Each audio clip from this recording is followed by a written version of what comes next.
We agreed this on that. Can we do it? You know, we agreed that the people of Mount Kenya who had been given jobs by Uhuru will not be removed without being replaced. We don't seem to be honoring that. Can we honor it? We agreed where we needed to replace somebody who has not performed, we exchange 1 for 1. Can we do it? We agreed that we need to give Mau Mau roads priority. Can we please do it? Because that is what we agreed. It's simply people being honest with each other and living true to a gentleman's agreement. That is what it is about. So I wanted to explain to the people of Kenya, I am not against any region of Kenya. I am just a crusader for honesty and for fulfilling written and unwritten agreements. That is all I am. I say if we agree on something, please let's do it. If we agreed we shall do ABCD before we are elected, let's do it. If we agreed we shall not brutally evict innocent people, please let's not do it. If we agreed that we shall create a good business environment for people to do business, please let's not do it. If we agreed there shall be no abductions and extrajudicial killings, please let's be true to the people of Kenya. That is all. So I want to thank every one of you. And because I've been in Parliament, I don't think it's necessary to have questions. I've been very, very clear on no issues, why I called this a press briefing. I've said I'll be in Parliament tomorrow. I've asked my team to try to give you all the materials so that you can also go and digest. But I think I've prosecuted my case before my employers, the people of Kenya. And I trust because the members of Parliament are also listening.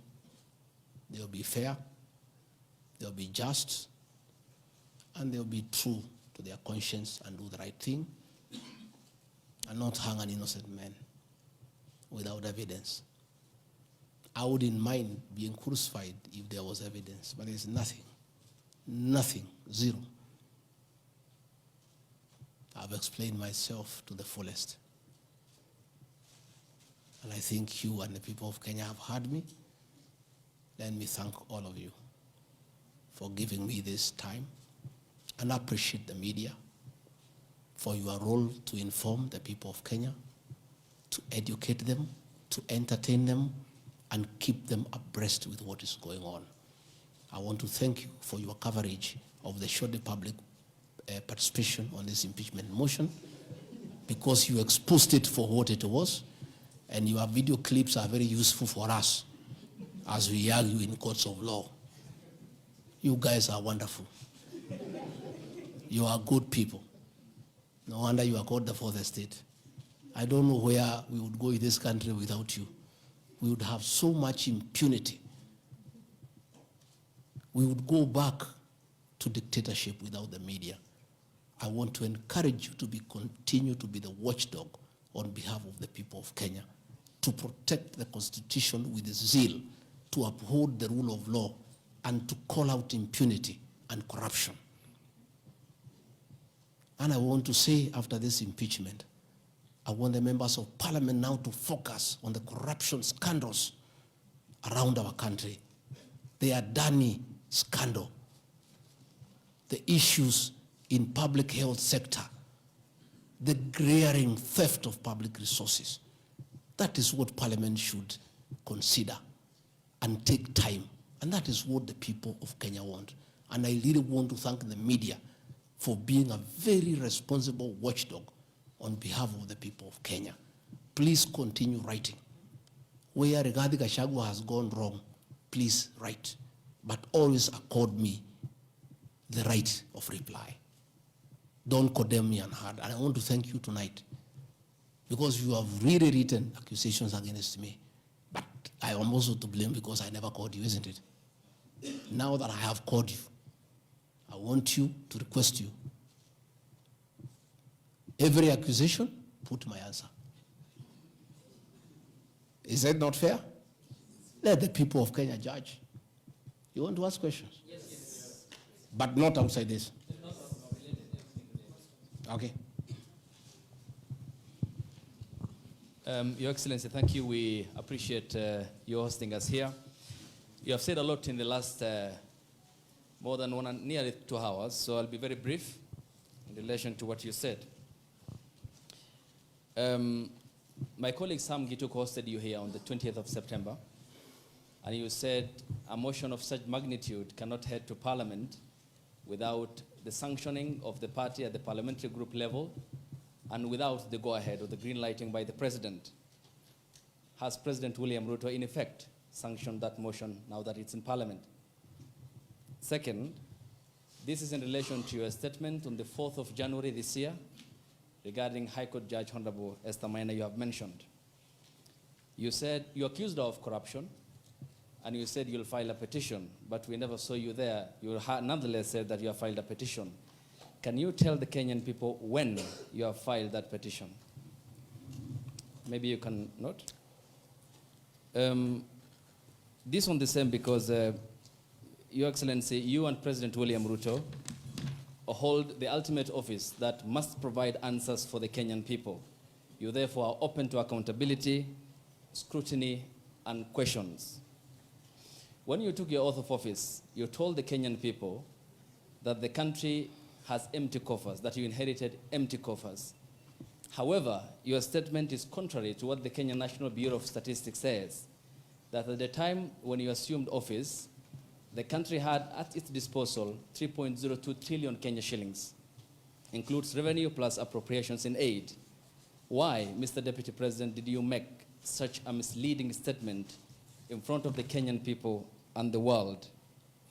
Regarding your shareholding question, I'm sorry to hold you to account, Mr. Deputy President, that the context in which you have provided the agreement between the parties, the Kenya Kwanza parties, and your defense is different. This is what you said in Kericho County, that this government, on February 2023, this government is a company, you told the people, that has its shares. There are owners who have the majority of shares and those who just have a few, while others do not have any. You invested in this government, you told the people of Kericho County, so you must reap. You sowed, you tilted, you tilled, you put manure and irrigated. Now it's your time to reap. Some few months later, the High Court quashed the appointment of more than 1,406 KRA officials. And the judgment? 700 of those officials were either from the Kalenjin or the Kikuyu community.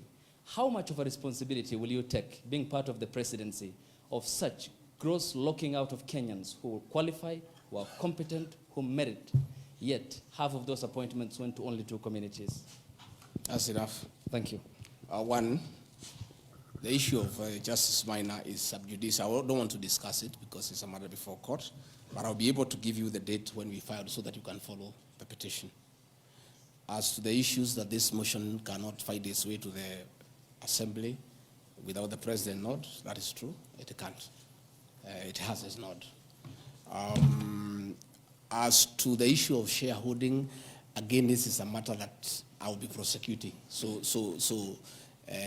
By answering your question, I'll delve into the merits and the demerits of the argument that will come up. But I also want to remind you that I did not say that it's a company. I said like a company. Like. You look at the clip, it's there. Like, I gave an example. And a company has shareholders. I've just read to you there's 30% here for somebody. That's what I was saying. I was just being truthful without removing the agreement. Again, I am not responsible for making appointments in Kenya. I don't make any appointments. The Deputy President does not appoint anybody. You know, the appointing authority. Ladies and gentlemen, because my lawyers tell me we don't want to delve into the merits and the demerits of the presentation that I've made. Yes, Karanja.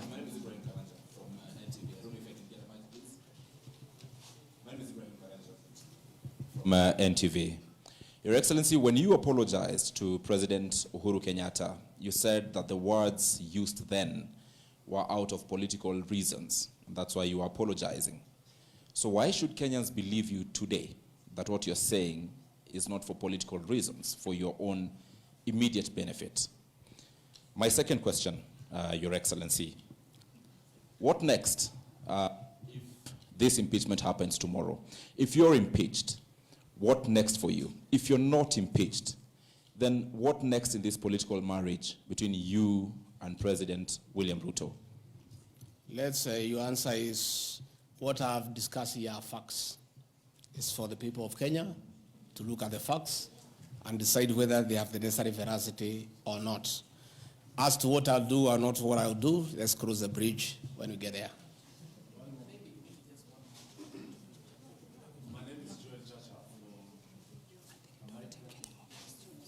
I think good people, we have had a long night. We have had a very long night, and you need to go and file your story. I want to once more thank you very much. Good people, asanteni sana, Mungu awabariki. Tutaonana kesho. Thank you.